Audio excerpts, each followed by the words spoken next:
Assalamualaikum warahmatullahi wabarakatuh. Perkenalkan, nama saya David Ari Hidayatullah dari Fakultas Agroteknologi dari Universitas Muria Kudus. Saya di sini ingin menerangkan tentang jawaban UAS Bahasa Indonesia. Yang pertama yaitu jelaskan pola bentuk gabungan terikat dan tulislah kembali bentuk gabungan yang di bawah ini. Dalam kaidah bahasa Indonesia dikenal apa yang dinamakan dengan kata bentuk terikat dan penulisannya selalu digabungkan dengan kata berikut. Seperti adi ditambah kuasa menjadi adik kuasa, catur ditambah tunggal menjadi catur tunggal, dwi ditambah warna menjadi dwi warna, ekstra dan kulikuler menjadi ekstrakuler, dan seterusnya.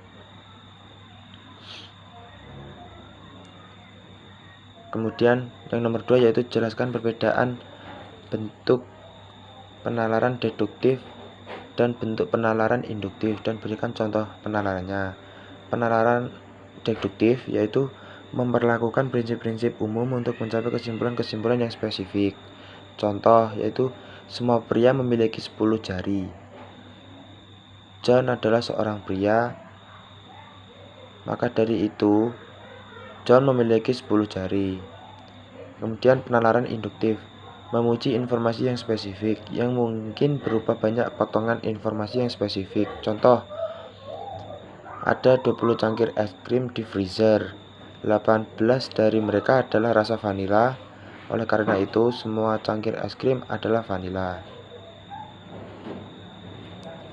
Kemudian yaitu jelaskan yang nomor 3, jelaskan dan berikan contoh transkripsi dan transliterasi. Transkripsi adalah penyalinan huruf yang disesuaikan dengan lafal atau disebut alih bunyi. Contoh 1 yaitu saya ingin menjadi guru handal. 2 mereka tidak suka kue manis. 3 yaitu kami menghindari acara pesta ulang tahun. Yang kemudian yaitu transliterasi adalah penyalinan dengan mengganti huruf ke huruf lain atau dapat disebut alih, yaitu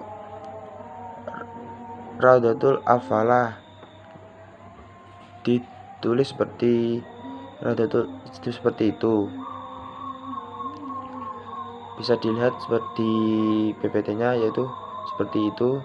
Kemudian yang selanjutnya yaitu nomor 4. Jelaskan penomoran bagian karangan berikut ini. Perbaikilah jika menurut Anda masih ada penulisan yang salah. Program usaha 1. Tahapan persiapan program. 1A yaitu penerimaan warga belajar, B. Pemilihan penyelenggaraan, C. Pemilihan ketua kejar usaha, 1. Musyawarah, 2. Ditunjuk.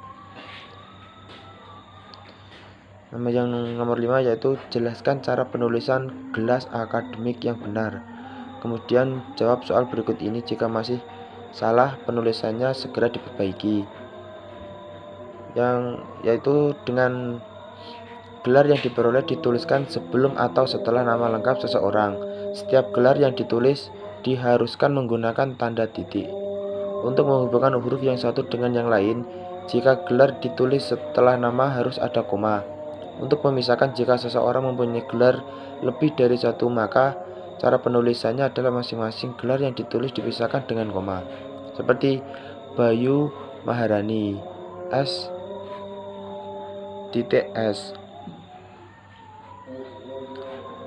RM Pratama, MM itu Pratama, RM MM.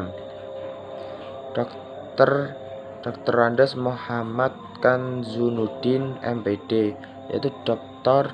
Andes Muhammad Kanzunuddin MPD. Dan selanjutnya yaitu Profesor Dr. Ahmad Udin Nuha MPD. Kemudian ada Profesor Dr. Ahmad Udin Nuha MPD. Selanjutnya yaitu jelaskan penggunaan tanda elipsis, tanda siku, dan tanda kurung. Berikan contoh penggunaan tanda tersudut dalam kalimat.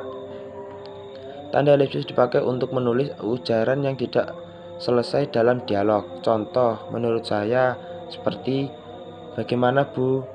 Jadi simpulannya, oh, sudah saatnya istirahat. Kemudian yaitu tanda siku dipakai mengapit huruf, kata, atau kelompok kata. Contoh, Budi adalah anak terrajin di kelas. Itu berarti Budi anak yang paling rajin di kelasnya. Dan kemudian yaitu tanda kurung, tanda baca yang digunakan secara berpasangan untuk memisahkan secara berpasangan. Contoh, Amir bekerja di salah satu LSM atau lembaga swadaya masyarakat. Maksudnya yaitu nomor 7. Jelaskan 3 cara penalaran induktif meliputi generalisasi, analogi, dan hubungan sebab akibat atau klausa. Yaitu yang pertama itu generalisasi adalah proses penalaran berdasarkan pengamatan atas sejumlah gejala dan sifat-sifat tertentu. Contoh, Ibu Tuti adalah pemilik indekos yang kini sedang aku sewa. Sebutan untuk wanita yang lebih tua. Analogi adalah penalaran dengan cara membandingkan dua hal yang banyak mengandung persamaan. Contoh, tubuhnya pendek seperti bonsai. Yang selanjutnya itu sebab akibat adalah proses penalaran yang diperoleh dari gejala-gejala yang saling berhubungan. Contoh, perutnya berdarah karena ditikam rampok siang tadi. Yang nomor 8 yaitu jelaskan yang dimaksud dengan siliogisme atau berikan contohnya. Siliogisme adalah suatu pengambilan kesimpulan dari dua macam keputusan atau yang mengandung unsur yang sama. Contoh, semua makhluk mempunyai mata atau permis mayor. Yang selanjutnya yaitu apa yang dimaksud dengan konjungsi. Sebutkan jenis konjungsi dan berikan contohnya penerapan konjungsi.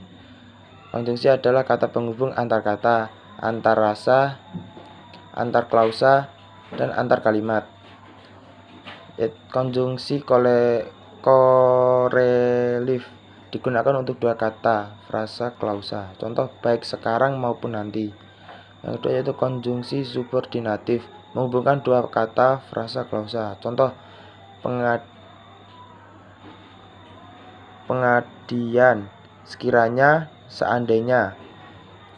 Konjungsi koordinator adalah konjungsi korektif. Bedanya, konjungsi korektif digunakan pada klausa. Contoh, tetapi dan atau.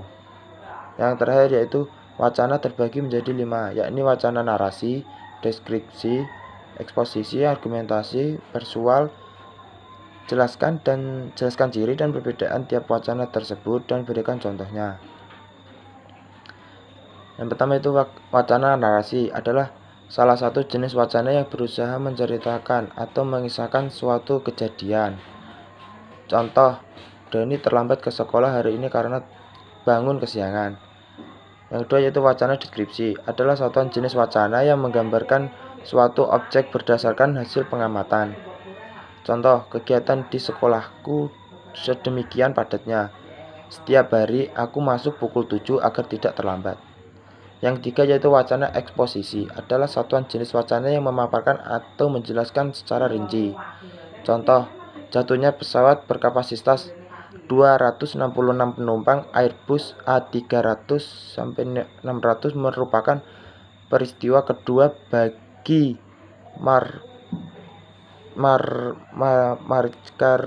Markerlans.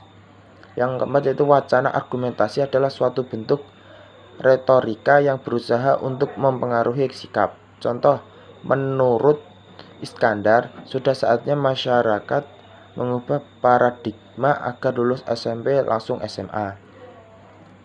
Kemudian yaitu yang terakhir wacana persual, adalah suatu seni verbal yang bertujuan meyakinkan. Contoh, marilah kita membuang sampah agar hidup lebih nyaman. Baik, sekian dari jawaban UAS Bahasa Indonesia. Sekian dari saya. Wassalamualaikum warahmatullahi wabarakatuh.